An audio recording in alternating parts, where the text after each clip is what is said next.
رحم الله من قرأ الفاتح. بسم الله بسم الله رب العالمين الرحمن الرحيم مالك يوم الدين إياك نعبد وإياك نستعين صراط المستقيم صراط الذين أنعمت عليهم غير المغضوب عليهم ولا الضالين. اللهم صل على محمد.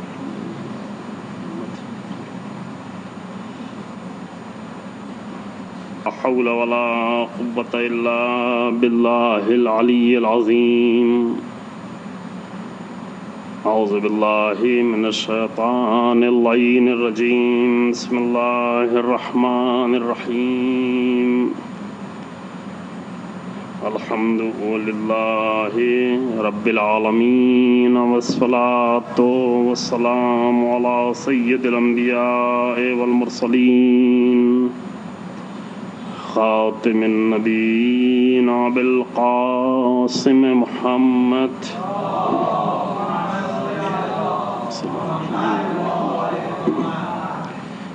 ثم الصلاة والسلام على أهل بيته الطيبين الطاهرين المعصومين المظلومين الذين أذهب الله عنهم الرجس وطهرهم تطهيرا.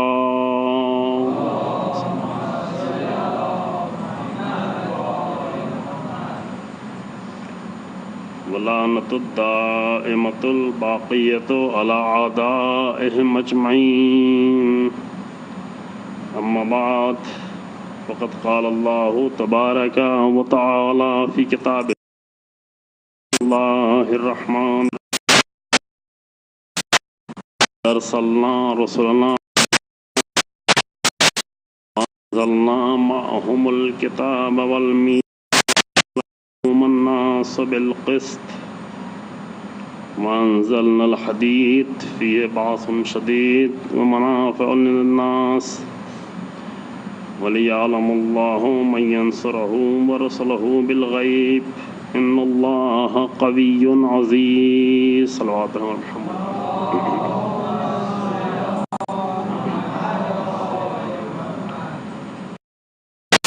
میں حدید کی 25ویں نمبر کی آیت کریمہ ہے.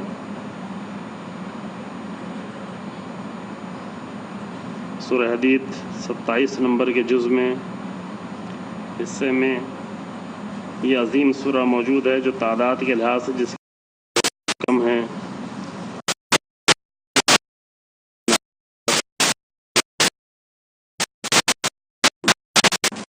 مطلب اور معنی اس آیت میں گفتگو ہوئی ہے. سورہ واقعہ اسی سورے کے لیے روایات میں موجود ہے. امام سید سجاد علیہ السلام سے نقل ہوا ہے.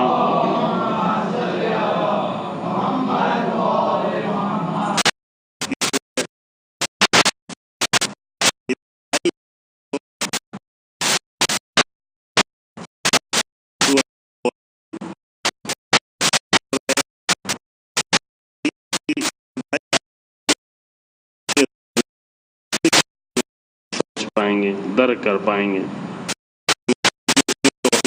کی گئی ہے تبرک کے طور پر خدائی آیتیں پڑھ بھی لیتے ہیں چونکہ امام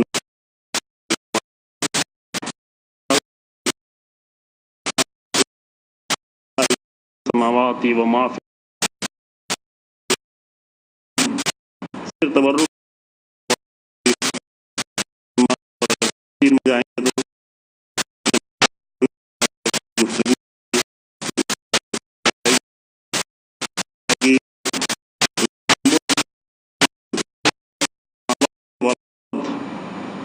زمین و آسمان کی سلطنت پروردگار کے ہاتھ میں ہے.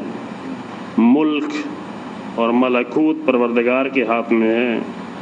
یحیی و یمیت موت اور حیات پروردگار کے ہاتھ میں ہے. وہ جلاتا ہے وہ موت عطا کرتا ہے. وہو علی کل شیء قدیر وہ ہر شے پر قدرت رکھتا ہے. یہ بہت ہی بنیادی ترین آیتیں ہیں جو ہم بہت زیادہ سنتے بھی رہتے ہیں، پڑھتے بھی رہتے ہیں، متعدد بار سنتے رہتے ہیں، لیکن ان آیتوں پر تھوڑا سا اگر توجہ کی جائے تو بہت ہی اہم مسائل ہماری زندگی کے حل ہو سکتے ہیں، جن مشکلات میں ہم گرفتار رہتے ہیں۔ اور هو الاول والآخر والظاہر والباطن وهو بكل شيء علیم، اللہ ہی کی ذات ہے جو اول ہے، آخر ہے، ظاہر ہے، باطن ہے، نہ چھپی ہوئی ذات ہے، نہ ایسی چھپی ہوئی ذات ہے کہ لوگوں کو دکھائی نہ پڑے، نہ ایسی ظاہر ذات ہے کہ انسان اپنی آنکھوں سے دے، وہ ظاہر بھی ہے، وہ باطن بھی ہے۔ هو الذي خلق السماوات والارض في 6 ايام ثم استوى على العرش، جس نے 6 دنوں میں زمین و آسمان کی خلقت کو انجام دیا، پھر عرش کی ما یلج فی الارض وما یخرج منها، جو کچھ زمین سے داخل ہوتا ہے، جو خارج ہوتا ہے، سب کا جاننے والا۔ وما ينزل من السماء وما يعرج فيها، جو کچھ آسمان ساتھ ہے، آسمانوں کی طرف کیا بلند ہوتا ہے، آسمانوں کی طرف کس کی معراج ہوتی ہے، آسمانوں کی طرف کیا چیزیں عروج پاتی ہیں۔ وَهُوَ مَعَكُمْ أَيْنَمَا كُنْتُمْ، تم جہاں بھی ہو وہ تمہارے ساتھ ہے۔ أَيْنَمَا كُنْتُمْ، جہاں بھی تم جاؤ وہ تمہارے ساتھ ہے۔ کبھی کبھی انسان یہ سوچ رہا ہوتا ہے کہ یہ کام ہم انجام دینے جا رہے ہیں، کوئی دیکھ نہیں رہا ہے، کوئی نہیں دیکھ رہا ہے، یعنی ایک بہت اچھا کام، ہم ابھی گناہ کی طرف نہیں کہہ رہے ہیں، ہم بات گناہ کی نہیں کر رہے ہیں، نہیں، ایک انسان بہت ہی اچھا کام انجام دینے جا رہا ہے، بہت ہی پسندیدہ کام انجام دینے جا رہا ہے، لیکن اس کے دل میں سے یہ بار بار یہ آواز آتی ہے، تم انجام دینے جا رہے ہو اتنا بڑا کام، لیکن کوئی دیکھ نہیں رہا ہے، تو مزہ نہیں آ رہا ہے کام انجام دینے کا۔ یہ ہے نا، یہ دل کی باتیں ہیں نا، یہ کسی کو 10 روپے بھی دینا ہے اور بالکل تنہائی میں دینا ہے تو ایسا لگتا ہے یہ تو میں اتنا بڑا کام کر رہا ہوں، کوئی دیکھ ہی نہیں رہا ہے۔ یہ دلوں کی بات ہوتی ہے، لیکن قرآن کیا فرماتا ہے؟ وَهُوَ مَعَكُمْ أَيْنَمَا كُنْتُمْ، تم جہاں بھی ہو وہ تمہیں دیکھ رہا ہے۔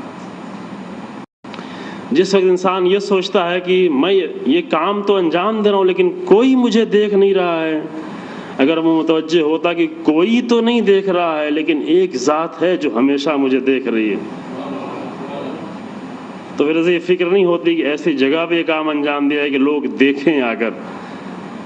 اب یہی مسئلہ ہوتا ہے، یعنی یہ ہماری مشکلات میں سے ہے کہ دل نہیں مانتا، اس طرح سے کوئی ایسا بہانہ ڈھونڈتے ہیں، ٹھیک کاری نہ ہو جائے، لیکن پھر بھی دل اندر سے نہیں مانتا کہ ایک کام یہ کیسے میں انجام دے دوں، کوئی دیکھنے ہی نہیں پائے، کیسے یہ بات انجام پا جائے اور کوئی دیکھے نہیں۔ اور انسان کسی نہ کسی کو دکھانے کی فکر میں ہوتا ہے، اور جب انسان کسی کو دکھانے کی فکر میں ہوتا ہے تو لوگ تو دیکھ لیتے ہیں لیکن جسے دیکھنا چاہیے وہ نہیں دیکھ پاتا، وہ نہیں دیکھتا، اور اللہ کی ذات نہیں دیکھتی، اس لائق نہیں ہوتا کہ اللہ کی ذات اسے دیکھے، پھر اس میں وہ قدر نہیں رہ جاتی، وہ قیمت ہی نہیں رہ جاتی اس عمل کی کہ اللہ کی ذات اسے دیکھے۔ تو بات ہم صرف گناہوں کی نہیں کہہ رہے ہیں، گناہوں میں جب انسان متوجہ ہو تو کہے کہ اللہ دیکھ رہا ہے، نہیں، جب نیک کام بھی کر رہا ہے تب بھی انسان کو اس بات کا یقین ہونا چاہیے کہ پروردگار کی ذات دیکھ رہی، یہ یقین نہیں ہوتا۔ یہ سورہ حدید کی ابتدائی آیت ہے، واللہ وَهُوَ مَعَكُمْ أَيْنَمَا كُنْتُمْ وَاللَّهُ بِمَا تَعْمَلُونَ بَصِيرٌ، جو کچھ بھی تم عمل کر رہے ہو اللہ کی ذات اسے دیکھ رہی۔ خوب، یہ چھوٹا سا سورہ ہے اور اچھا ہے کہ ماہ رمضان میں، اس مبارک مہینے میں، شاید ہم بعد میں ایک تھوڑی سی گفتگو ہم کریں ماہ رمضان کے بارے میں انشاءاللہ، اور ماہ رمضان میں قرآن کے حوالے سے تھوڑی سی گفتگو کریں۔ ایک اچھا مبارک قدم ہے کہ انسان ماہ رمضان میں تھوڑا سا وقت نکالے قرآن کے لیے، یہ نہیں کہ صرف قرآن کو پڑھ لینے کے لیے، قرآن کی تلاوت کرنے کے لیے، قرآن کے جز کو ختم کر لینے کی ہے کہ پورا جز آج ختم ہوا کہ نہیں ہوا، پورا پارا آج ختم ہوا کہ نہیں ہوا، 30 پارا آخر تک ختم ہو جائے گا کہ نہیں ہو جائے گا. یہ سب بھی ٹھیک ہے، اپنی جگہ پہ انسان اچھا ہے یہ سب رعایت کرے، لیکن یہ اصلی کام یہ سب نہیں ہے.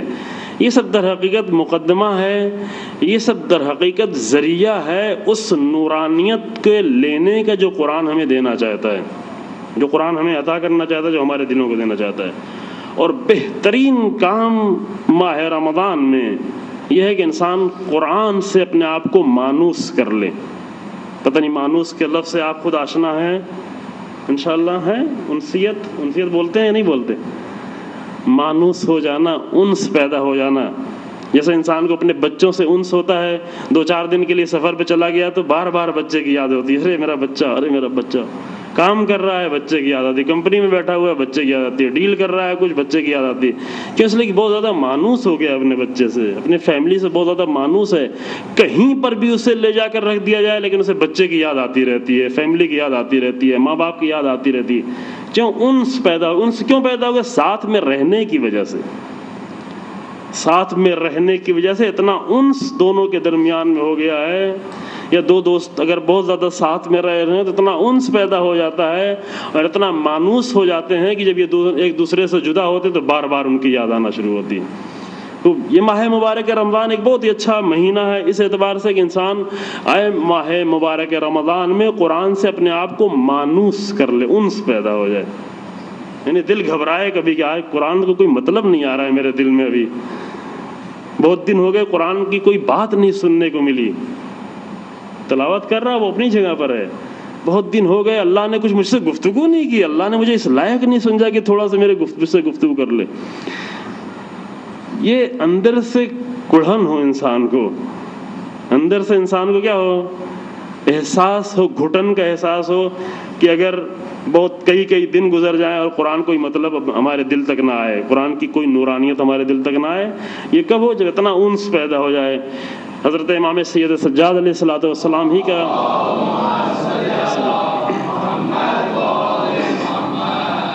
آپ ہی کا یہ جملہ ہے کہ شاید پتہ نہیں میں نے پچھلے سالوں میں کبھی پڑھا ہے کہ نہیں پڑھا ہے. جملہ کہ امام فرماتے ہیں کہ اگر ماہ رمضان اس لیے عرض کر رہا ہوں کہ امام فرماتے ہیں کہ اگر اس پوری دنیا میں کوئی ایک انسان بھی نہ اور میں تنہا ہوں، پہلے اس کو محسوس کریں کہ ایسا ہونا. عرض کیا کہ نہیں کبھی؟ پتہ نہیں یہ سنا ہے کہ نہیں سنا ہے. اگر سنا ہے کسی نے تو اس کے لیے ریوائز ہو جائے، لیکن اہم مطلب ہے، میں بار بار عرض کرتا ہوں اس لیے پوچھ رہا ہوں، شاید یہاں بھی عرض کیا ہو. امام فرماتے ہیں اگر اس پوری دنیا میں کوئی بھی نہ ہو، فقط میں تنہا ہوں. اس کو پہلے تھوڑی دیر کے لیے محسوس کریں کہ واقعاً ایسا ہونا، جو کہ لوگوں کے درمیان میں بیٹھ کے اس کو محسوس کرنا بہت مشکل کام ہے. اتنے سارے لوگوں کے درمیان میں یہاں بیٹھے ہوئے ہیں، ابھی گھر میں چلے جائیں گے، بیوی بچوں کے درمیان میں ہوں گے، باہر نکلیں گے دوستوں کے درمیان میں ہوں گے، آفس جائیں گے کام کرنے والوں کے درمیان میں ہوں گے، ساتھیوں کے درمیان میں ہوں گے. انسان کبھی تنہا نہیں ہوتا، اس زندگی میں کبھی تنہائی نہیں ملتی. اگر کبھی خدا نہ خواستہ گھر والے کہیں چلے جائیں اور وہ بھی جوائنٹ فیملی میں نہیں ہو، تنہا زندگی گزار رہا ہو، کسی دور دراز کے علاقے میں زندگی گزار رہا ہو، فیملی کہیں چلی گئی ہو، ایک آدھ دن کے لیے انسان کو تنہا بالکل گھر میں رہنا پڑ جائے، جبکہ باہر لوگ ہیں، باہر چہل پہل ہے، بازار ہے، سب کچھ ہے، گلیاں ہیں، انسان چل رہے ہیں، پھر رہے ہیں، لیکن تھوڑی دیر کے لیے اپنے گھر میں اگر انسان کو تنہا رہنا پڑ جائے تو انسان کو عجب تنہائی کا احساس ہونا شروع، وحشت ہونے لگتی ہے. ارے کیا ہو رہا ہے؟ پتہ نہیں کبھی رہے ہیں کہ آپ نہیں رہے ہیں، رہ کے دیکھیں کبھی تجربہ کرنے کے لیے. جبکہ معلوم ہے کہ باہر سب چاروں طرف لوگ ہیں، انسان ہے، ہر طرف انسان، جہاں نکلیں گے انسان ہے، لیکن تھوڑی دیر اپنے کمرے کی تنہائی، تھوڑی دیر اپنے گھر کی تنہائی انسان کو کاٹنے کو دوڑتی ہے. تنہا ہے، دیواریں کاٹ رہی ہوتی، کیسے رہوں، کیا کروں، جبکہ سب ہے موجود. امام فرماتا نہیں پوری دنیا میں ایک انسان بھی نہ ہو، فقط میں ہوں، فقط میں. مثلا آپ کو لے جا کر کسی ایسے جزیرے پہ چھوڑ دیا جائے جہاں کوئی کشتی بھی نہ ہو، کوئی شپ بھی نہ ہو، کوئی آنے جانے کا ذریعہ بھی نہ ہو، سمندر بھی کی موجیں بھی بہت زیادہ ہوں، چھوٹا سا جزیرہ ہو، نہ کوئی انسان دکھ رہا ہو، نہ کوئی حیوان دکھ رہا، کچھ نہیں دکھ رہا، تنہا آپ کو وہاں پہ چھوڑ دیا جائے. سپوز فرض کریں تھوڑی دیر کے لیے، کتنی دیر آپ وہاں پہ ٹک پائیں گے؟ سوچ تو سکتے ہیں نا کتنی دیر وہاں پہ ہم رہ پائیں گے؟ حالت ہماری کیا ہوگی اس وقت جب مجھے تنہا چھوڑ دیا جائے ایسی جگہ پر، جبکہ معلوم ہے کہ اس جزیرے سے ہمیں اگر 2-4 دن بعد نکالا گیا تو اور جگہوں پہ ہیں انسان، لوگ رہ رہے ہیں۔ اب سنیں امام کا جملہ، امام فرماتے ہیں اگر پوری دنیا میں مجھے بالکل تنہا ہو، میں بالکل تنہا ہوں اور کوئی بھی نہ ہو، والقرآن معی، اور میرے ساتھ فقط قرآن ہو، تو مجھے ذرہ برابر تنہائی کا احساس نہیں ہوگا، احساس تنہائی نہیں ہوگا۔ لما استوحشت، مجھے وحشت اور تنہائی کا احساس نہیں ہوگا۔ کیوں؟ اس قدر انس پیدا ہو جانا قرآن کے ساتھ، اتنا مانوس ہو جانا۔ یہ انسیت کہاں سے پیدا ہوتی ہے؟ یہ قرآن کے فقط الفاظ کو پڑھنے سے یہ انسیت نہیں پیدا ہوتی، ہرگز نہیں پیدا ہو سکتی۔ یہ انسیت اس وقت پیدا ہوتی ہے جب انسان 4 آیتیں پڑھے، لیکن 4 آیتوں کو پڑھتے وقت یہ محسوس کرو کہ اللہ مجھ سے کلام کر رہا ہے، میرا خدا مجھ سے بات کر رہا ہے۔ انشاءاللہ بعد میں شاید تھوڑا سا گفتگو اور ہو یہ انسیت۔ خب ماہ رمضان ایک اچھا مبارک مہینہ اس اعتبار سے کہ ماہ رمضان میں آ کر قرآن کی گفتگو ہو، یعنی اس طرح کی گفتگو جو برگزار کی جاتی ہے، الحمدللہ ایک بہت ہی مبارک قدم یہ ہے، آشنائی کا، جاننے کا۔ فقط ایسے آنکھ بند کر کے انسان عبادتیں نہیں کر رہا ہے، نہیں، کچھ درک ہو رہا ہے، کچھ نورانیت مل رہی ہے، کچھ باتیں ہو رہی ہیں، کچھ دین کی باتیں، کچھ قرآن کی باتیں۔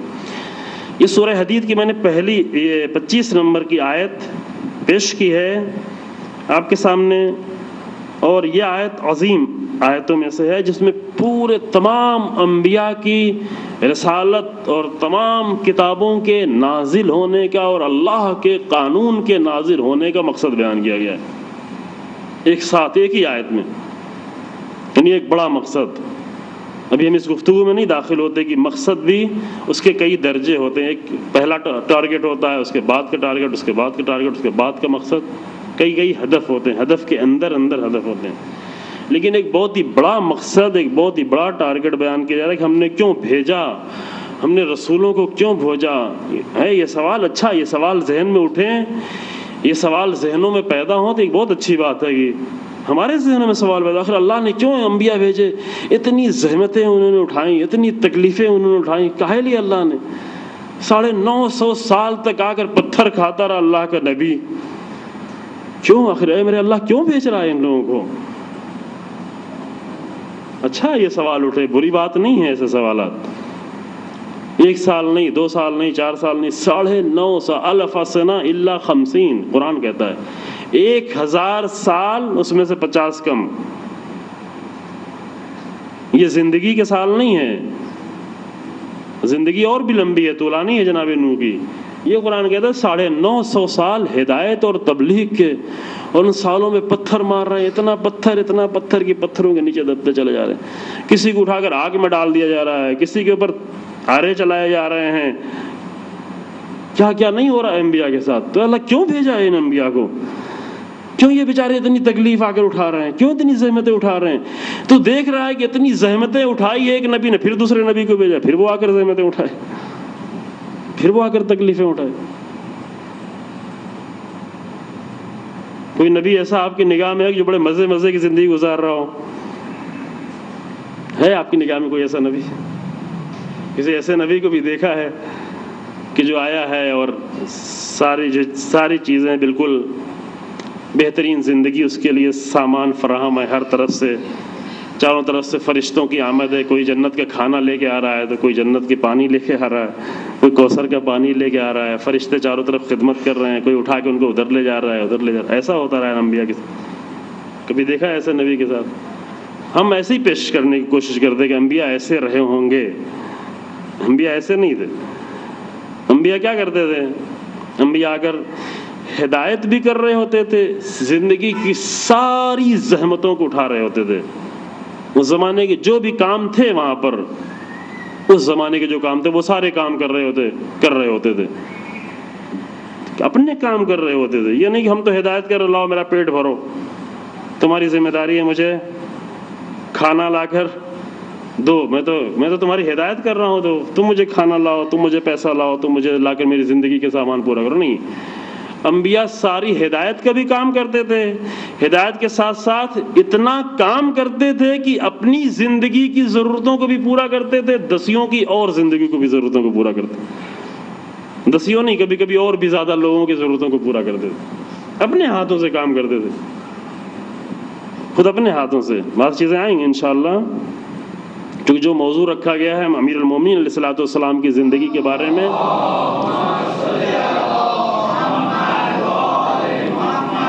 گفتگو کریں گے آپ کی خدمت میں، تو وہاں پر آئے گا کہ کس طریقے سے آ کر اپنے ہاتھ سے کس طرح کام کیا کرتے تھے، کون کون سے کام کیا کرتے تھے۔ اصل کسی انبیاء، کسی بھی نبی کی تاریخ اٹھا کر دکھا دیں، یا کسی بھی امام کی، کہ جس کو ہر طرف سے ساری سہولتیں فراہم ہیں، سارے خدمت کرنے والے موجود ہیں، اور وہ آ کر ایک اچھی سی زندگی گزار رہا ہے، نہیں، کوئی بھی نبی ایسا نہیں۔ سخت سے سخت ترین، جیسے جیسے حالات بڑھتے جا رہے ہیں سختیاں بھی بڑھتی جا رہی ہیں، جتنا زیادہ بڑا نبی ہے اتنی بڑی سختیاں بھی ہیں۔ تو ایک نبی ایک ہی دور میں ممکن ہے کئی کے نبی ہیں، جناب ابراہیم بھی ہیں، جناب لوط بھی ہیں، جناب لوط چھوٹے نبی ہیں، ان کی بھی اپنی سختیاں ہیں، ان کی بھی اپنی مصیبتیں، جو قرآن نے کئی جگہ ذکر کیا ہے، بہت سخت مصیبتیں ان کی۔ جناب ابراہیم کی مصیبتیں کہیں اور بھی بڑی بڑی ہیں۔ یہ اتنا زیادہ مصیبتوں میں آ کر انبیاء بار بار آ رہے ہیں، بار بار آ رہے ہیں، یہی سلسلہ جاری ہے، یہی سلسلہ جاری ہے، قتل کیے جا رہے ہیں، مارے جائیں۔ کبھی کسی نبی کو کہتے ہیں یہ تو احمق ہے، اللہ اکبر، آئیں قرآن پڑھیں، آ کہتے تھے یہ نبی، حماقت پائی جاتی ہے۔ عجیب آیت ہے، اگر یہ آیت میرے پاس سامنے موجود، میں آپ کے سامنے پڑھ دوں، یہ آیتیں بہت ہی، یعنی بہت نمونے کی آیتیں ہیں، اگر کہ ہاں یہ سامنے آیتیں ہیں، سورہ اعراف کی آیتیں ہیں۔ جناب نوح کا تذکرہ ہے، جناب نوح کا تذکرہ ہے، وقال الملأ من قومه انا لنراك في ضلال مبين۔ جناب نوح کی قوم نے آ کے جناب نوح سے کہا کہ اے نوح، میں تمہیں بہت کھلی ہوئی گمراہی میں دیکھ رہا ہوں، گمراہی میں نہیں، بہت کھلی ہوئی گمراہی میں، انا لنراک فی ضلال مبین، ہم کتنے گمراہ ہو، اے نوح تم کتنے گمراہ آدمی ہو۔ یہ فقط آج کی بات نہیں ہے کہ ہدایت کرنے والوں کو گمراہ کہا جائے، یہ جناب نوح کے دور سے چلتا چلا آ رہا ہے۔ یہ فقط آج کا زمانہ نہیں کہ جنہوں نے قوم کا درد اپنے دلوں میں رکھا ہے انہی کو گمراہی کا الزام دیا جائے، یہ بات جناب نوح کے دور سے چلی آ رہی۔ کتنا کھل کے اگر بغیر کسی جھجک کے آگے کہتے ہیں انا لنراک فی ضلال مبین، جواب میں جناب نوح کیا کہیں گے؟ اب دیکھیں انبیاء کا انداز کیا ہوتا ہے۔ چونکہ ہماری گفتگو انشاءاللہ 10 دن جاری رہے گی جناب امیر المومنین علیہ الصلوۃ والسلام کے انداز زندگی پر،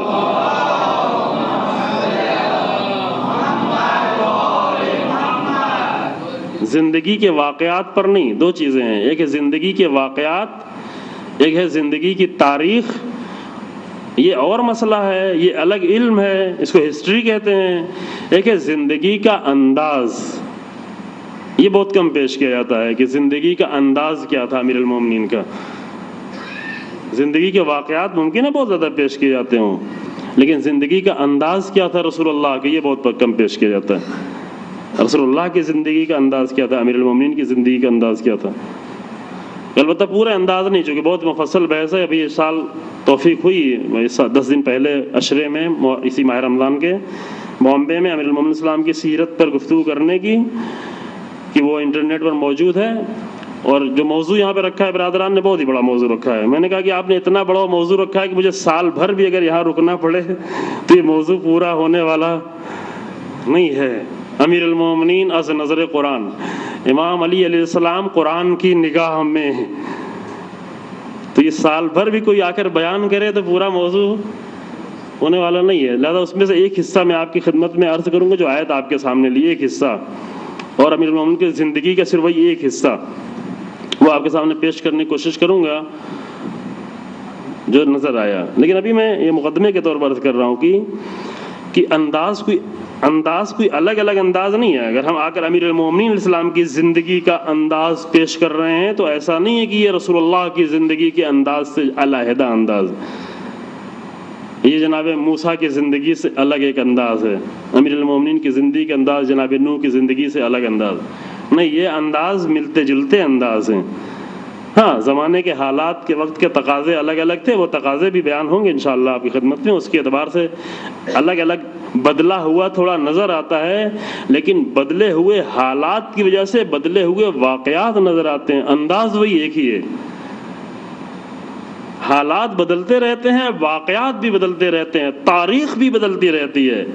جناب نوح کی تاریخ اور ہے، جناب ابراہیم کی تاریخ اور ہے، لیکن جناب ابراہیم کا جو انداز ہے وہ جناب نوح ہی کا انداز ہے. انداز نہیں بدلتا. اس لیے قرآن بھی آگے کہتا ہے ان لشیتہ لابراہیم. جناب نوح کے شیعوں میں سے کون تھے؟ کہ ابراہیم تھے. ابراہیم جناب نوح کے شیعوں میں سے تھے. کیوں؟ اس لیے کہ انداز وہی ہے.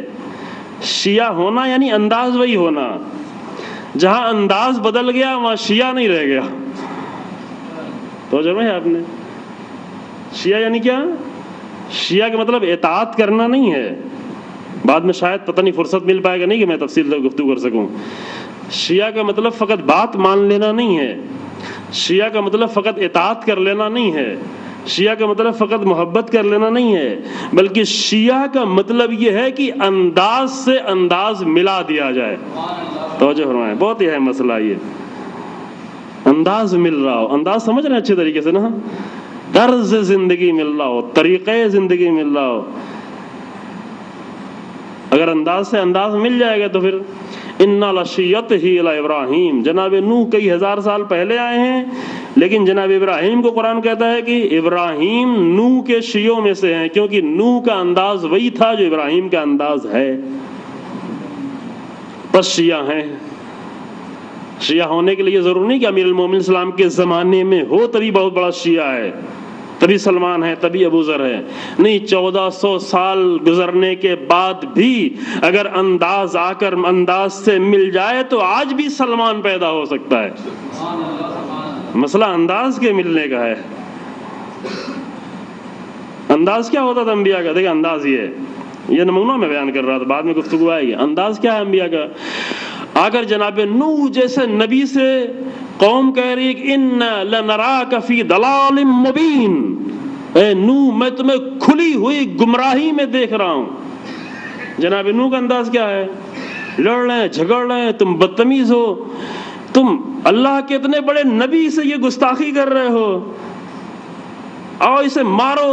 اپنی قوم کو بلائیں کہ مارو، یہ گستاخ آ گیا ہے سامنے، پکڑو اس کو، لے جا کے زندان میں ڈال دو. یہ سب انداز تھا جناب نوح کا. نہیں، وہ انداز بھی قرآن نے آگے بیان کیا. کیا جناب نوح کا انداز تھا؟ جناب نوح کا انداز یہ تھا، قالا، جناب نوح نے فرمایا، یا قوم لیس بی ضلالہ، اے میری قوم میں گمراہ نہیں ہوں. لیس بی ضلالہ، نہیں میں گمراہ نہیں ہوں. یہ بات ممکن ہے آپ کو بہت ہی عجیب لگتی ہے عجیب نا. یہ کیا ڈھیلا ڈھالا سا جواب دیا جناب نوح نے. جناب نوح کے پاس آخر طاقت ہے، ایک ارادہ کریں، ایک اشارہ کریں، ایک دعا جا کر کی جناب نوح نے. وہ دعا بھی موجود ہے. 950 سال گزرنے کے بعد ایک دعا کی جناب نوح نے، اتنا بڑا عذاب آیا کہ زمین و آسمان پانی سے بھر گئے. جناب نوح کہ بھیا اس وقت بھی دعا کر سکتے ہیں، لیکن نہیں، اتنی جلدی دعا نہیں کی جاتی. یہ انداز کب اپنایا جاتا ہے؟ بہت ہی آخر میں جا کر 950 سال بعد یہ انداز اپنایا جاتا ہے. پہلے کیا ہے؟ پہلے انداز یہ فرماتے ہیں، لیسا بھی ضلالہ، نہیں میں گمراہ نہیں ہوں، ولکنی رسول من رب العالمین، میں تو اللہ کا رسول آیا ہوں بن کے تمہارے سامنے. آج یہ انداز اپنا کے دیکھیں عزیزو، نوح والا کام خود بخود ہونا شروع ہو جائے گا. ہماری مشکل کیا ہے کہ ہمارے پاس یہ انداز نہیں. کوئی آ کر اعتراض کرتا ہے غصہ آ جاتا ہے، کوئی آ کر سوال کرتا ہے بگڑ جاتے ہیں. اگر سامنے نہیں بگڑتے تو اندر سے کہتے کہ کیا آگے کر دیا، بدتمیز آدمی تھا، سلیقہ نہیں تھا بولنے کا. نہیں ہے، وہ بیچارہ اپنے انداز سے، وہ ہر انسان اپنے انداز سے کلام کرے گا. آپ اپنے معیار پہ انسانوں کو نہیں تولیں، انسانوں کو اپنے معیار پہ نہیں تولیں. دیکھنا ہو تو اس کو اس کے انداز پہ دیکھیں. بہت سارے جھگڑوں کی وجہ، اچھا زندگیوں میں، عام لائف میں بہت سارے جھگڑوں کی وجہ یہ ہوتی ہے کہ انسان ہر انسان کو اپنے معیار پہ دیکھنا چاہتا ہے. یہ نہیں دیکھنا چاہتا کہ وہ انسان اس کو اس کے معیار پہ دیکھا جائے. جس گھر سے جس انداز سے زندگی گزاری ہے وہ گفتگو کر رہا ہے اپنے اعتبار سے گفتگو کر رہا ہے. ہم کیوں اپنے اعتبار سے دیکھنا چاہیں؟ شادی کر کے لائیں بیوی کو دیکھنا چاہتے کہ میرے مطابق کیسی ہے بیوی ہے نا, اس کا اپنا بیک گراؤنڈ ہے, اپنا انداز ہے, وہ سب لے کے. ہاں اگر آپ چینج کرنا چاہتے ہیں تو جناب نوح کی طرح چینج کر سکتے ہیں, اگر چینج ہونے کے لائق ہو. کہ جناب نوح کی بیوی چینج ہونے کے لائق نہیں تھی. اور ایک واقعہ نہیں قرآن نے, اسی کے بعد یہ سورہ اعراف کی آیت نمبر, مجھے یہ پڑھنا نہیں تھا, اتفاق سے یہ آیت آ گئی, سامنے بھی آ گئی اور بات بھی آ گئی, اور آپ کے سامنے آپ ہی ایک انداز آپ کے سامنے. سورہ اعراف کی آیت نمبر 60 تھی, 60-61. اور اسی کے فوراً بعد دوسرے نبی کے پاس آتے ہیں جناب قوم عاد, ایک دوسرے نبی کے پاس آتی ہے اور آگے کیا کہتی ہے, آگے ان سے کہتی ہے وقال الملأ الذین کفروا من قومی انا لنراک فی صفاحۃ. قرآن اس لیے عزیزو, قرآن فقط ثواب لینے کے لیے نہیں ہے.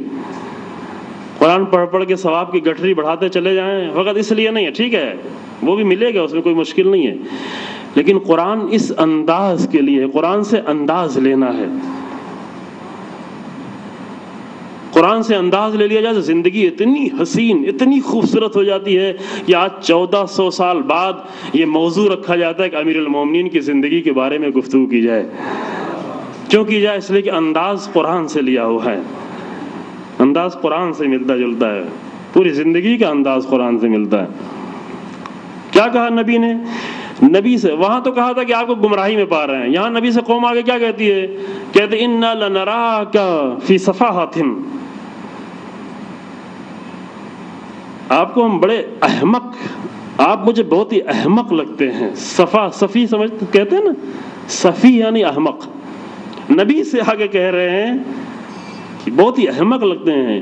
یہ بھی نہیں کسی اور سے جا کے کہہ رہے ہو کہ وہ نبی تو وہ دیکھو کیا کر رہا ہے, لوگوں کے پیچھے بھاگ, اپنا کام نہیں کرتا, اپنا بزنس نہیں کرتا, اپنا پیسہ نہیں کماتا, وہ لوگوں کی ہدایت میں کی فکر میں پڑا ہوا احمق آدمی لگتا ہے. لوگوں سے نہیں کہہ رہے ہیں, اگر خود ڈائریکٹ نبی سے انا لنراک کا یعنی آپ, اے نبی آپ مجھے بہت احمق لگتے ہیں, یہ کیا کام کر رہے ہیں. جواب نبی کا کیا ہے, وَإِنَّا سَنَظُنَّكَ مِنَ الْكَاذِبِينَ. جھوٹے بھی لگتے ہیں آپ, کاذبین میں سے ہیں آپ, گمان ہمارا یہ ہے کہ آپ جھوٹے ہیں. جواب جھوٹ کا الزام نبی پر, حماقت کا الزام نبی پر. نبی کا جواب کیا ہے, قال یا قوم لیس بی صفاحہ. فرمایا اے میری قوم, نہیں میں احمق نہیں ہوں. یہ انداز بہت ہی حسین ہے, ممکن ہے آپ کو بہت ڈھیلا ڈھالا لگ رہا ہو, لیکن یہ انداز بہت ہی حسین ہے. اس انداز کی لذت کو محسوس کریں. اگر کبھی کر سکے تو آپ کو پتا چلے گا کہ کتنا اچھا انداز یہ ہے.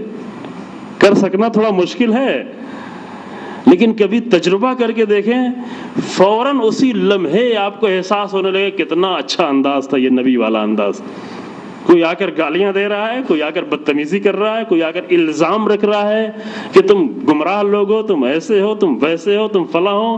جواب میں آپ کو کہیں گے نہیں میں تو فقط ایک بات کہنے آیا ہوں, قرآن کی ایک بات کہہ رہا ہوں, نہیں ایسا میں نہیں ہوں. یہ کہہ کے کبھی دیکھے, آنے والا آگے کہہ رہا ہے کہ آپ بہت برے لوگ ہیں, آپ کا پورا خاندان بہت برا ہے, معاذ اللہ معاذ اللہ. چونکہ ایسی چیزیں اس کے ذہن میں بھری گئی ہیں, آپ کا پورا خاندان برا ہے, آپ نے یہ کر دیا, آپ نے وہ کر دیا, آپ نے مسلمانوں کو قتل کر دیا, یہ کی, جنگ کی, فلاں کی فلاں کی. ادھر جواب دینے والا جواب دے رہا ہے کہ تو مجھے مسافر لگتا ہے, تیرے جسم پر, تیرے لباس پہ گرد سفر ہے, تو تھکا ہوا لگتا ہے, بھوکا تو نہیں ہے, جگہ کی ضرورت تو نہیں ہے, تیری سواری مر تو نہیں گئی ہے, سواری کی ضرورت تو نہیں ہے, مکان تو نہیں چاہیے. یہ انداز اپنا کے دیکھا جائے, آج 1400 سال بعد ہم بیان کر رہے ہیں, آپ کو لذت محسوس ہو رہی ہے, بیان کرنے پر لذت محسوس ہو رہی ہے, تو اپنانے پہ کتنی لذت ہوگی, ہے نا. یہ انداز انبیاء ہے. ہماری گفتگو بھی انداز کے بارے میں تھوڑا سا ہوگی. اور ایک انداز امیر المومنین علیہ الصلوۃ والسلام کا ایک انداز، اللہم صلی اللہ،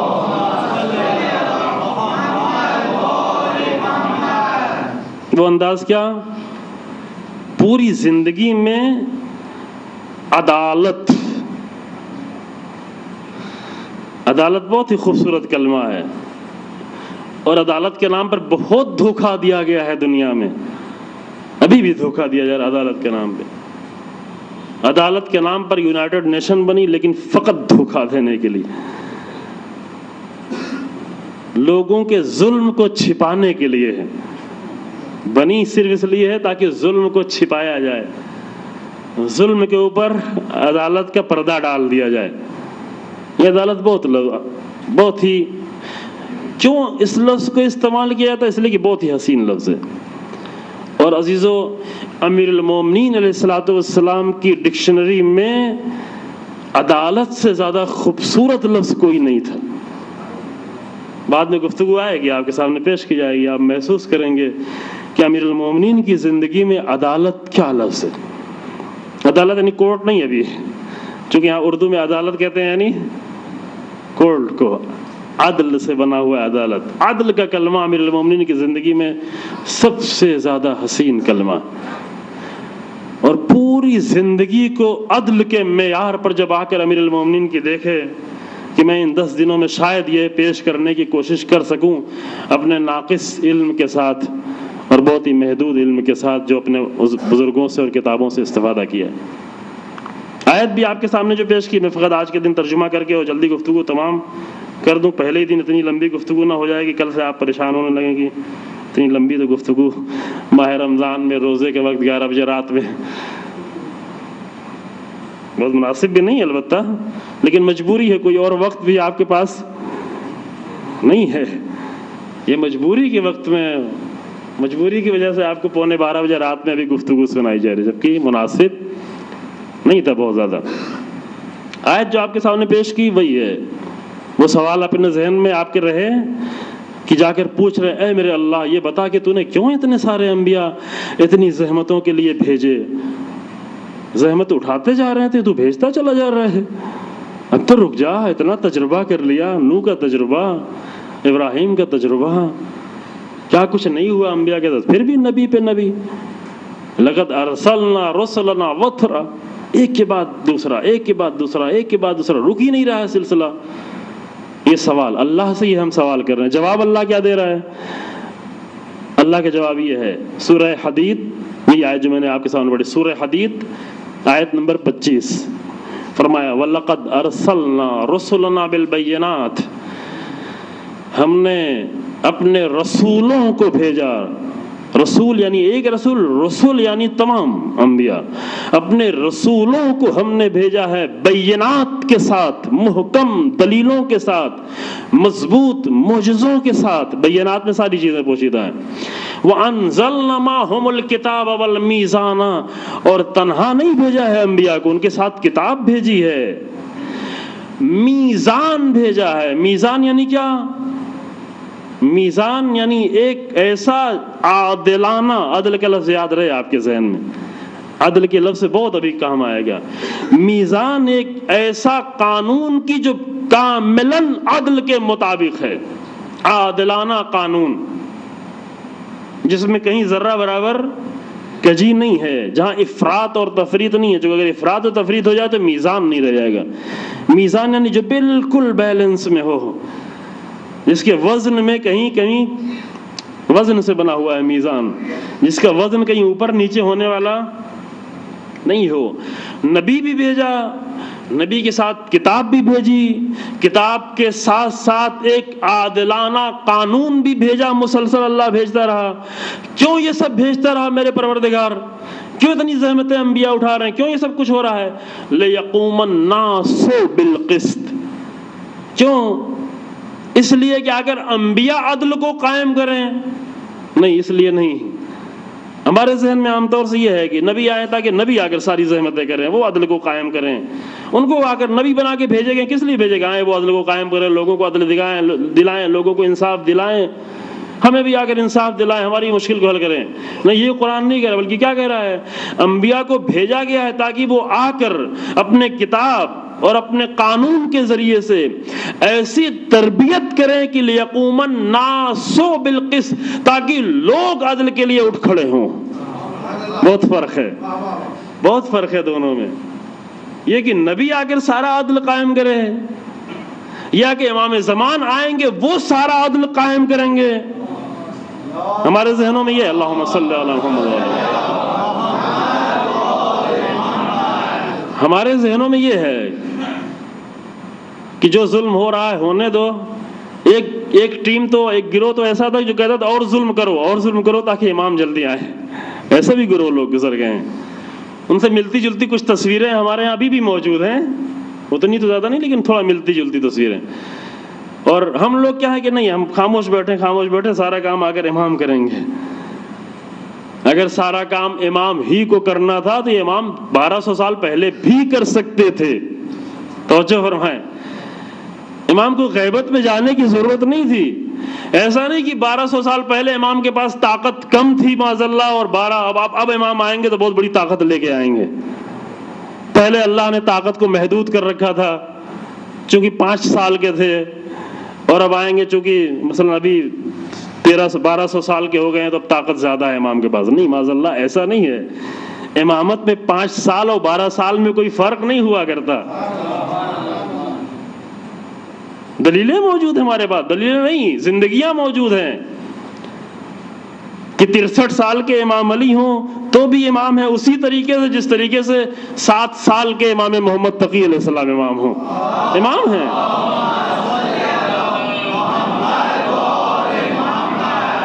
امامت کے اعتبار سے فرق نہیں ہے۔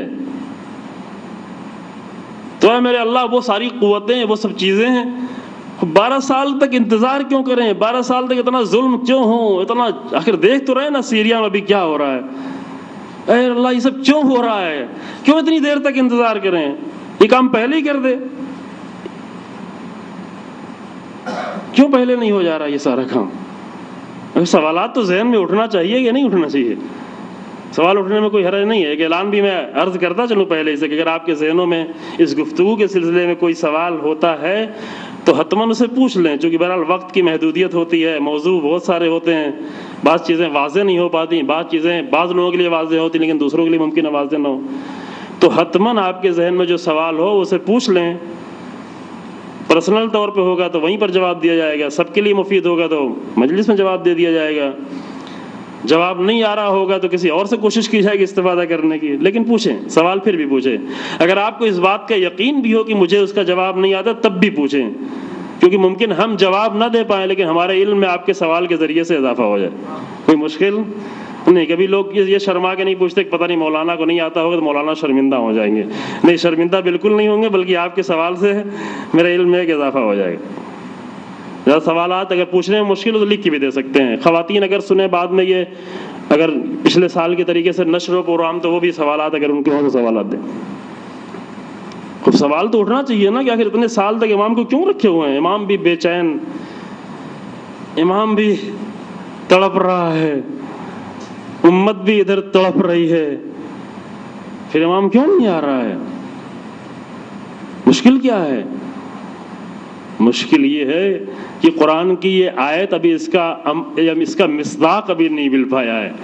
قرآن کی یہ آیت 1400 سالوں سے ڈھونڈ رہی ہے، لَيَقُومَ النَّاسُ بِالْقِسْطِ، لوگ عدل کے لیے کھڑے ہو جائیں۔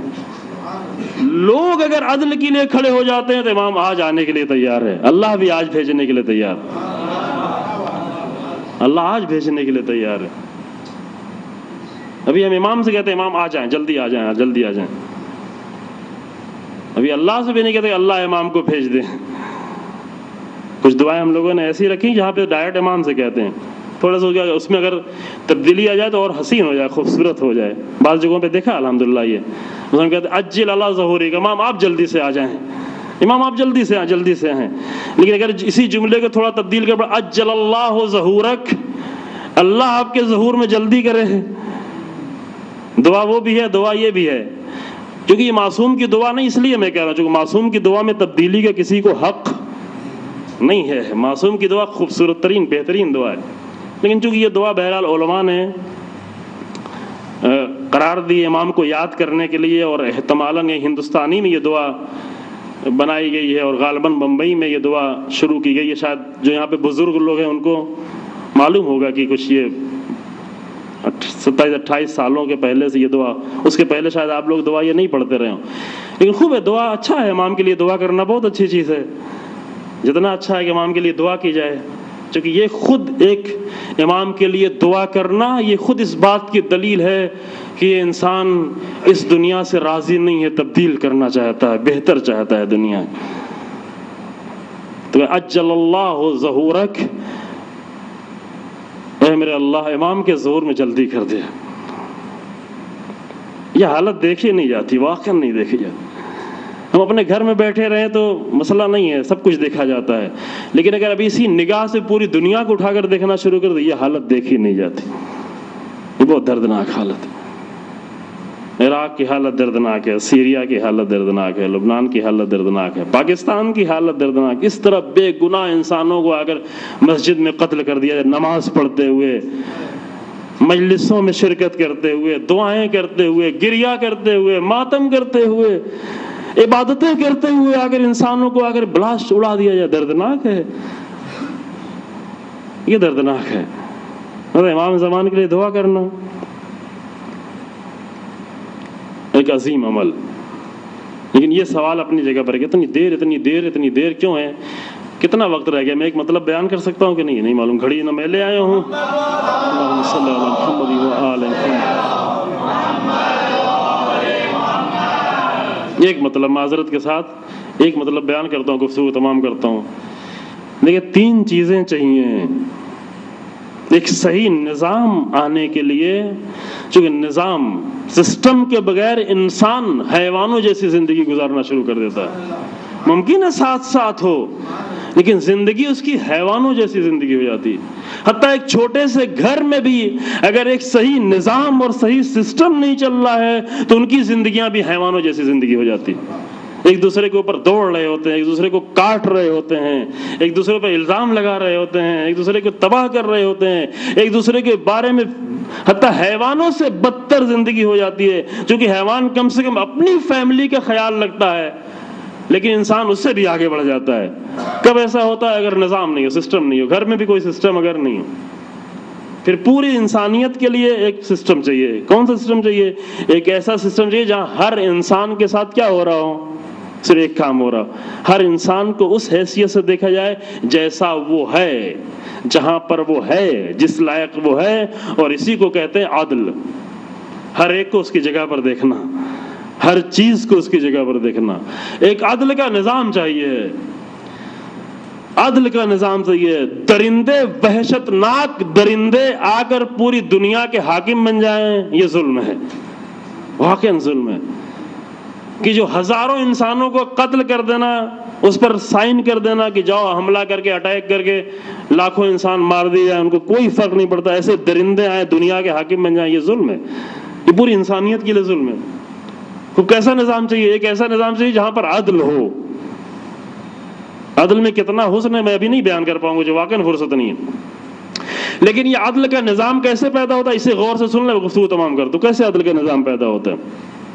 اس کے لیے 3 چیزیں چاہیے، بہت توجہ کریں. کیونکہ یہ اب آپ لوگ آشنا ہو گئے، ہماری گفتگو میں آپ کو بہت زیادہ تعریف کرنے کا موقع نہیں ملے گا. اگر آپ تعریف کرنا چاہیں گے تب بھی ہم روک دیں گے، تھوڑا اسٹاپ لگا دیں گے وہاں پر. لیکن غور کرنا پڑے گا، توجہ کرنی پڑے گی آپ کو. اگر 3 چیزیں نہیں ہیں تو کبھی بھی نظام قائم نہیں. کیا 3 چیزیں؟ سب سے پہلے قانون عدل. عدل کا ایک قانون ہو. لیکن فقط عدل کا قانون کافی ہے؟ نہیں، فقط عدل کا قانون کافی نہیں ہے. قرآن عدل کے قانون کے طور پر قرآن سے بڑھ کر کوئی قانون موجود نہیں ہے. کم سے کم یہ دنیا کا ہر مسلمان اس کی تائید کرتا ہے کہ قرآن سے بڑھ کر کوئی قانون موجود نہیں ہے. اور سب سے زیادہ چھپنے والی کتاب جس ملک میں چھپتی ہے سعودی عرب میں، وہ قرآن ہے. پوری دنیا کو وہ قرآن تقسیم کرتے ہیں. آپ جیسے حج کرنے جائیں آپ کو بھی قرآن گفٹ میں دے رہے ہوتے ہیں. یعنی ایسا قرآن عدل کے طور پر موجود ہے لیکن وہاں پر قانون عدل موجود نہیں ہے. کیوں؟ اس لیے کہ فقط قانون عدل کافی نہیں ہے، حاکم عدل بھی چاہیے. حاکم بھی ہونا چاہیے جو عادل ہو. بہت زرق برق سفید لباسوں میں اندر سے درندے اگر آ کر بیٹھ جائے، اپنا نام رکھیں وہ خادم الحرمین، تو اس سے تو عدل کا قانون نہیں آگے بڑھتا. قانون کے تحفے دیے جاتے ہیں لیکن قانون کہیں نظر نہیں آتا، عدالت کہیں پہ نظر نہیں آتی، کہیں پر نظر نہیں آتی. ہم وہاں کے عام انسانوں کو نہیں کہہ رہے ہیں، عام انسانوں کی بات الگ ہے. عام انسان بھی وہاں سب ایک جیسے نہیں ہیں. اگر ہمیں لفظ بھی استعمال کرنا ہوتا تو ہم وہابی کا لفظ استعمال نہیں کرتے، بلکہ اس کے بجائے تکفیری لفظ استعمال کرتے ہیں. جو کہ بدترین قوم ابھی جو ہے وہ کون سی قوم ہے؟ تکفیری قوم ہے، جو ایک گروہ ہے. سب وہابی بھی تکفیری نہیں ہیں. تو جو ہمارے ہیں بہت سارے لوگ انصاف سے کام لیتے ہیں، بہت ساری جگہوں پہ انصاف کرتے ہیں، اور ہمیں بھی انصاف کرنا چاہیے. انسانوں کے ساتھ انصاف کرنا چاہیے، انصاف کی نگاہ سے دیکھنا چاہیے. لیکن اس میں ایک گروہ جو بہت زیادہ بڑا گروہ نہیں ہے، چند ملین کی صرف تعداد ہے، اس نے آ کر نہ صرف یہ کہ امت مسلمہ کو بدنام کر رکھا ہے بلکہ دین اور قرآن کو بھی بدنام کر رکھا ہے. کہ شاید بعد میں ہم کبھی گفتگو کریں کہ فرق کیا ہے لوگوں میں. کئی گروہ ہیں، حتی سلفی میں بھی 5-6 گروہ ہیں، ان کی تعداد بھی تقریباً موجود ہے، معلوم ہے کسی حد تک کہ کون کون سے گروہ کتنے کتنے کہاں ہیں. بعض گزارش حتی ہم وہابیوں سے، وہابی علماء سے آگے کرتے ہیں گزارش کی اپنے آپ کو بچائیں، اس گروہ سے اپنے آپ کو بچائیں. اہل سنت برادران اپنے آپ کو اس گروہ سے بچائیں، کیونکہ اہل سنت خطرے میں ہے، حتی اہل سنت خطرے میں ہے. اگر اس سے اپنے آپ کو جدا نہیں کیا اس گروہ سے تو اہل سنت کا سنی ہونا خطرے میں ہے. ابھی ہم نہیں عرض کر رہے ہیں، بعد میں ہم تفصیل سے شاید فرصت ہو تو آپ کے سامنے عرض کریں.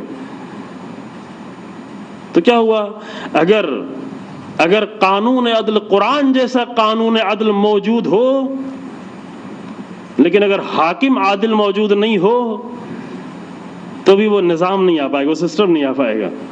خوب دو چیزیں ہو گئیں، قانون عدل بھی آ گیا، نظام حاکم عدل بھی آ گیا. اب ہو گیا نظام عدل، اب بالکل بہتر ہو جائے گا، اب سب کچھ مل جائے گا، اب کوئی مشکل نہیں ہوگی. کہا نہیں، ابھی بھی نہیں، یہ بھی تنہا کافی نہیں، ایک چیز اور چاہیے. یعنی قانون عدل موجود ہو، عدالت کا مکمل قانون موجود ہو، اور مکمل عادل حاکم بھی موجود ہو. لیکن اگر ایک تیسرا فیکٹر موجود نہیں ہو تو نظام عدل قائم نہیں ہو سکتا. اور وہ تیسرا فیکٹر یہی ہے جو قرآن کی اس آیت میں بیان ہو رہا ہے. وہ کیا ہے؟ ایک عدل پسند امت. بہت توجہ کریں، میں صرف اس قرآن کی آیت کی وضاحت کر لوں، گفتگو کل سے آپ کے سامنے پیش کروں. یہ اگر موجود نہیں ہے، نمونے ہمارے سامنے بہت ہیں.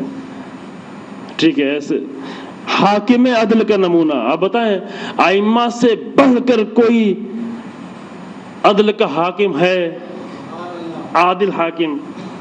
امیر المومنین سے بڑھ کر کوئی عادل حاکم موجود ہے؟ چلیے ابھی ہم 12 امام کا تذکرہ سب کا نہیں کرتے، البتہ یہ بات سب کے لیے برابر ہے. لیکن امام علیہ السلام کے پاس حکومت بھی موجود ہے، ظاہری حکومت بھی موجود ہے. الہی حکومت تو سب کے پاس ہے، دلوں پر حکومت. لیکن امام کے پاس ظاہری حکومت بھی موجود ہے، قرآن بھی موجود ہے نظام عدل کے طور پر. نظام عدل کو امیر المومنین علیہ السلام نے خود بھی جب آ کر بیان کرنا شروع کیا تو آ کر نہج البلاغہ کے 53 نمبر خطبے میں اٹھا کر دیکھیں، مالک اشتر کو پورا نظام عدل، قرآن کے نظام عدل کا نچوڑ امام نے آ کر ایک خطبے میں بیان کر دیا، ایک نامے میں، صرف ایک خط میں. اس ماہ رمضان میں اگر دل چاہے، امام کی شہادت کا وقت قریب آئے تو جا کر ایک امام کا یہ نامہ، ایک خط پڑھ لیں، اور وہ خط رو رو کے پڑھیں، کیونکہ یہ وہ خط تھا جس کو مالک اشتر لے کر مصر تک نہ پہنچ پائے. اور عزیزو، یہ خط آج بھی نہیں پہنچا علی ابن ابی طالب کا. علی ابن ابی طالب نے 1400 سال پہلے یہ خط لکھ دیا تھا، ایک جو پہنچانے والا تھا مالک اشتر، اسے راستے میں شہید کر دیا گیا، اور علی بن ابی طالب نے کہا میرا ہاتھ ٹوٹ گیا۔ ٹھیک ہے 1400 سال پہلے تو یہ خط نہیں پہنچا، تو کیا آج یہ خط پہنچ گیا؟ نہیں، علی بن ابی طالب کا خط ابھی آج بھی منتظر ہے کہ پہنچے، کسی مصر میں پہنچے، کسی عرب میں پہنچے، ابھی ایران میں تھوڑا سا پہنچا، ابھی وہاں بھی بہت پہنچنا ضروری ہے، ابھی یہ نہیں کہ پورا پہنچ گیا۔ علی بن ابی طالب کا خط، آج کے مصر کو علی بن ابی طالب کے اسی خط کی ضرورت ہے جو علی بن ابی طالب نے 1400 سال پہلے لکھا تھا۔ آج کے مصر کی ساری مشکلات اس لیے ہیں کہ علی بن ابی طالب کا خط پڑھنا انہیں نہیں آیا۔ ابھی علی لکھ رہے ہیں لیکن امت مسلمہ کو وہ خط پڑھنا نہیں آیا۔ 53 نمبر خط امام کا، تھوڑا سا بڑا ہے لیکن پورے قرآن کے نظام میں سیاست کا اور نظام میں حکومت کا نچوڑ ہے ایک خط امیر المومنین کا۔ اس کے جملے انشاءاللہ آپ کے سامنے ہم پیش کریں گے امیر المومنین کے اس خط کے، کہ یہ خط نہیں پہنچا، ابھی نہیں پیش کر پائیں گے لیکن ایک جملہ ہم آپ کے سامنے پیش کریں گے کہ امام جیسا حاکم عادل بھی موجود ہے، قانون عدل بھی قرآن کی شکل میں موجود ہے، قانون عدل کا پورا نچوڑ علی بن ابی طالب نے آ کر ایک خط میں لکھ دیا ہے، ایسا قانون بھی موجود ہے، امیر المومنین جیسا حاکم عادل بھی موجود ہے، لیکن یہ حکومت ختم ہوتی گئی، ٹوٹتی گئی، کم ہوتی گئی۔ کیوں کم ہوتی گئی؟ صرف اس لیے کم ہوتی گئی کہ ایک ایسی امت علی ابن ابی طالب کو نہیں ملی جو عدل کو پسند کرتی ہو، اور اس امت کی ضرورت آج بھی، آج کے علی کو کس کی ضرورت ہے؟ آج کے علی کو تلوار کی ضرورت نہیں ہے، وہ تلوار ہے۔ آج کے علی کو ہمارے عریضوں کی ضرورت نہیں ہے، آج کے علی کو ان انسانوں کی ضرورت ہے جنہیں عدل پسند آ گیا ہو۔ لَيَقُومَ النَّاسُ بِالْقِسْطِ، سورہ حدید یاد رکھیں، سورہ حدید آیت نمبر 25۔ چونکہ اگر یہ لَيَقُومَ النَّاسُ بِالْقِسْطِ اگر نہیں ہوگا، اگر اس معیار تک لوگ نہیں پہنچیں گے تو امیر المومنین السلام کیا فرمائیں گے؟ یہ جملہ میں ضرور پڑھ دوں، ایک جملہ کیا فرمائیں گے؟ وہ علی بن ابی طالب جو اتنی بڑی حکومت کے حاکم تھے پوری امت مسلمہ کہ جس کو تقسیم کر دیا جائے تو ابھی تقریباً 56-57 ملک بنتے ہیں عالم اسلام کے، اگر کچھ ملک کم کر لیں تب بھی علی ابن ابی طالب اس دور میں جس حکومت کے حاکم تھے وہ 40 سے زیادہ تقریباً آج کے ملک ہیں، اگر کچھ ملک کو نکال لیں جہاں پہ معاویہ کی حکومت تھی جو اس وقت نہیں اختیار میں تھے، تب بھی علی اتنی بڑی حکومت کے حاکم، یہاں سے حکومت امیر المومنین نے شروع کی اور بعد میں جاتے جاتے حکومت کہاں تک پہنچی امیر المومنین کی؟ امام خود فرماتے ہیں خطبہ نمبر 25 میں کہ ما ہی الا الکوفہ، پڑھے خطبہ نمبر 25، ما ہی الا الکوفہ، میرے پاس بچا ہی کیا ہے کوفے کے سوا۔ اللہ اکبر، آج کے مصائب یہی ہے عزیزوں، شاید اس سے بڑا مصائب میں نہیں پڑھ پاؤں آپ کی خدمت میں۔ کیوں؟ کیا قانون میں کوئی کمی تھی؟ معاذ اللہ قرآن کے قانون میں کوئی کمی تھی؟ نہیں۔ کیا وہ جو قانون آ کر نافذ کر رہا تھا معاذ اللہ اس کے اندر قانون کے نافذ کرنے میں کوئی کمی تھی عدل کے قانون کو؟ نہیں۔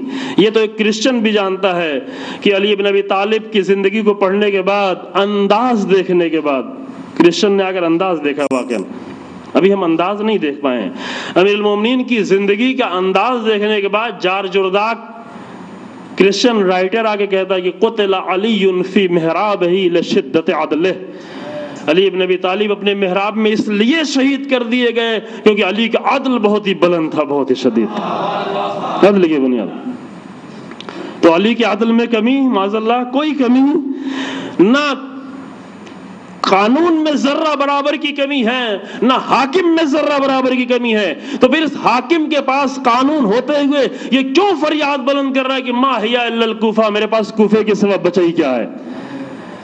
اس لیے علی کی یہ فریاد بلند ہو رہی ہے کہ رسول اللہ کے بعد امیر المومنین تک آتے آتے لوگ ظلم کے اتنے خوگر ہو گئے تھے کہ عدل کی پسند ان کی ختم ہوتی چلی گئی تھی. اب انہیں عدل پسند نہیں رہ گیا تھا. وہ نمونے ہم آپ کے سامنے پیش کریں گے بعد میں کہ کیسے لوگوں کو عدل نہیں پسند تھا. امیر المومنین کی مشکل کیا تھی؟ قانون نہیں تھا قانون. حاکم کوئی امیر المومنین سے بڑا کوئی حاکم آنے والا ہے رسول اللہ کے بعد؟ کہ نہیں، اب تو اس سے بڑا کوئی حاکم آنے والا نہیں ہے. پھر کیوں عدل قائم نہیں ہوا جا رہا ہے؟ پھر کیوں اتنی رکاوٹیں ہیں امیر المومنین کے سامنے؟ اس لیے رکاوٹیں ہیں کہ لوگ ابھی عدل پسند نہیں ہو پائے ہیں. بس ہماری گفتگو تمام ہو گئی چیزوں. امام زمان کی راہ میں بھی رکاوٹیں کیا ہیں؟ یہ رکاوٹ نہیں کہ امام سے میری ملاقات نہیں ہوتی، امام سے ملاقات کرنے والے کم ہیں. ابھی سارا نچوڑ ہم نے آگر اس میں سمیٹ دیا کہ فلاں کے امام سے ملاقات ہوئی، فلاں کے امام سے. خوب ان کی ملاقات ہوئی ہوگی،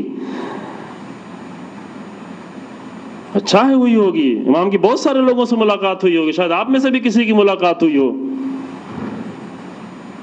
ضروری نہیں کہ امام سے ملاقات ہونے کے لیے مومن ہی ہو، چونکہ امام اس خدا کا امام ہے کہ جو کافروں کا بھی رب ہے، جو کافروں کا بھی معبود ہے. وہ یہ نہیں کہتا کہ بارش ہو رہی ہے تو مومن کے گھر میں برسے، کافر کے گھر میں نہیں برسے. کبھی اللہ نے یہ نہیں کہا. اور امام اس پروردگار کا وسیلہ فیض ہے، اور امام کی ذات سے اللہ کی ہر مخلوق کو فیض پہنچتا ہے. امامت کا فلسفہ یہ ہے. امام فقط مومنوں کے لیے نہیں ہوتا، ذات امامت سے صرف انسانوں کو نہیں، اللہ کی ہر مخلوق کو فیض پہنچتا ہے تو امامت کی ذات سے پہنچتا ہے. لولا الحجہ لساخت الارض باہلها، اگر حجت خدا نہ ہو تو یہ زمین بھی باقی نہیں رہے گی. زمین کو، آسمانوں کو بھی اگر فیض پہنچتا ہے تو امام کی ذات سے فیض پہنچتا ہے. اور امام آتے ہیں، مدد کرتے ہیں. اگر امام کسی کافر کی اگر مدد کر دے تو یہ معیار نہیں بن جائے کہ وہ کافر بہت مقدس ہو گیا ہے. نہیں، اس کا مرتبہ نہیں بڑھے گا. امامت اپنی ذمہ داری ادا کر رہی ہے.